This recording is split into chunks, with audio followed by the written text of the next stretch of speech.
பதிவது Ramaraj, Tamil book review. வீட்டு மருத்துவம் மற்றும் ஹிந்து ஆன்மீகம் தகவல்கள் என்ற பதிவில் ரித்தினியாவின் தற்கொலை சார்ந்த அந்த பதிவில் பதிவு 3.1 என்ற பதிவாக இதில் குறிக்கின்றேன்.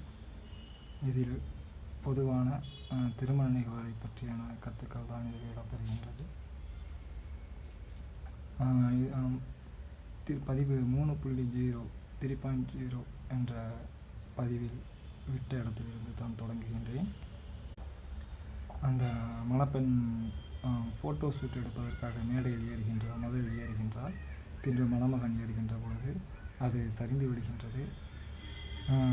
அவள் மணமகனை பிடித்து கொண்டு அதை கீழிறங்கி அவனுடைய கீழ் விழுந்த தலதாரை எடுத்து சரி செய்கின்ற பொழுது திருமணத்திற்கு வந்த இளம் வயது தோழிகள் அவரை சரி செய்கின்ற உடல் ஆடைகளை சரி செய்கின்றார்கள்.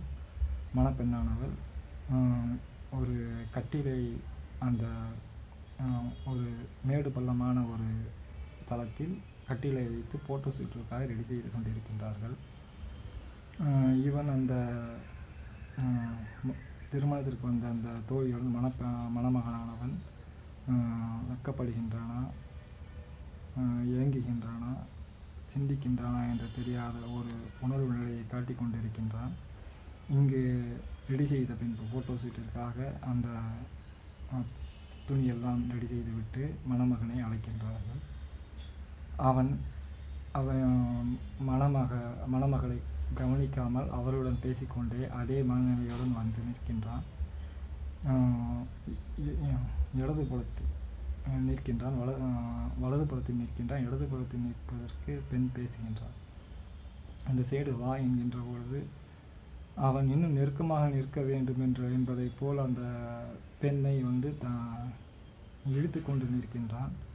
அவள் அந்த ஏற்றத்தால் உள்ள அந்த பள்ளமான பகுதியில் அவள் நிற்க வேண்டியதாக இருக்கின்றது. ஒரு காலடி 4 இன்ச் இருக்கும் அந்த ஏற்ற இறக்கங்கள் உண்டான பகுதியில்.